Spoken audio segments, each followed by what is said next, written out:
Most of our websites receive very little traffic, and many of our directory site profiles get scrolled past every single time.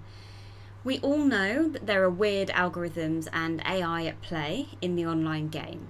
But the truth is, some people manage to get people onto their website or directory profile and booking sessions with them, and others don't. The difference is often the words. I got sent to the head teacher at 7 years old for filling up an entire exercise book with illegible short stories on the first day of term. If I could have stopped crying to speak, I would have told them that putting words onto the page makes my head quiet. Writing feels like a conversation with myself where I can figure out what I really think without the continuous interruptions of a demanding world. These days, I would call that flow. As a child, I thought everyone felt that way, that everyone needed the page to structure and understand their own thinking. And of course, life has shown me that for many, my children included, the page actually veils their thoughts, forcing them to squint and sweat as they try to articulate what's perfectly formed already in their minds. 10 years ago, my skills as a writer set me apart and allowed me to achieve success in marketing my practice very quickly. Thanks to AI, and I do mean that, the modern world allows you to use the skills that you have as a psychologist or therapist to create the written word, website copy, or a directory site profile that speaks perfectly to your ideal client group, even if writing is painful for you.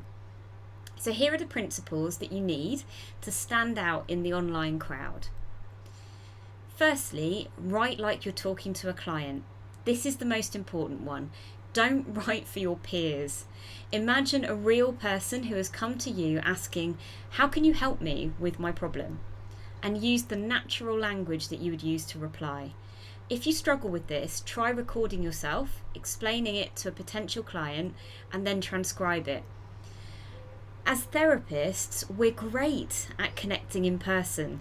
Sometimes it's just hard to get that onto paper, so let technology be your friend. Nowadays, you can record into ChatGPT or Gemini and ask the AI to tidy up your words for you. The second thing is specialise. You cannot speak to everyone in your profile.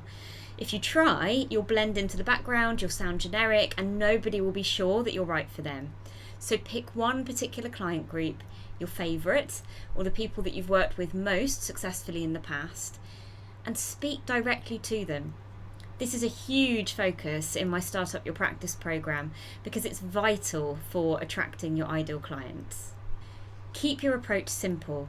Say a few confident lines about your experience and literally how you will help them.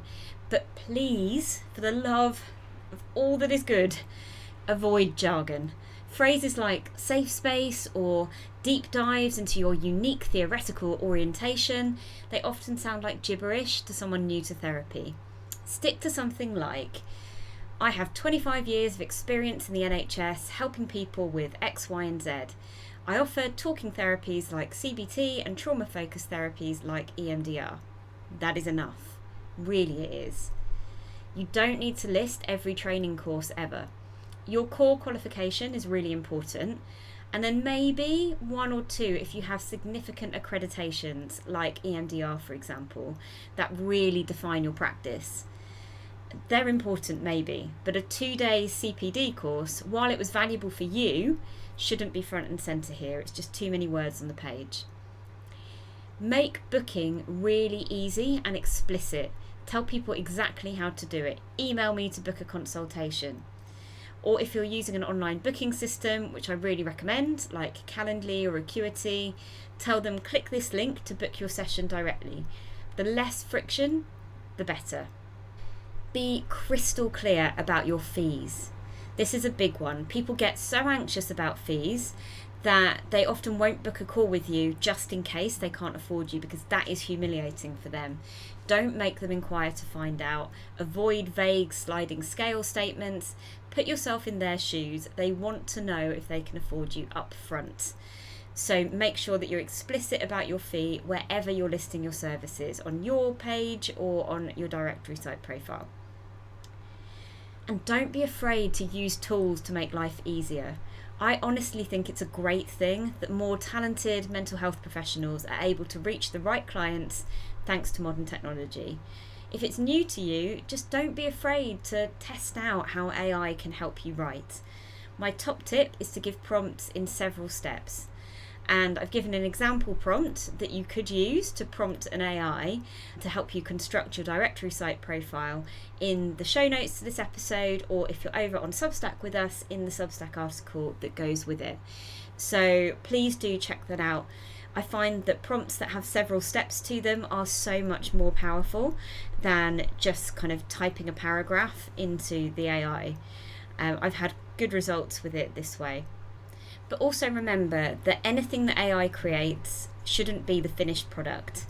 But if it does the heavy lifting, the bit that you've been really struggling to structure or articulate, you then get to focus on injecting your personality, your passion, and crucially, the language your ideal clients need to hear into it.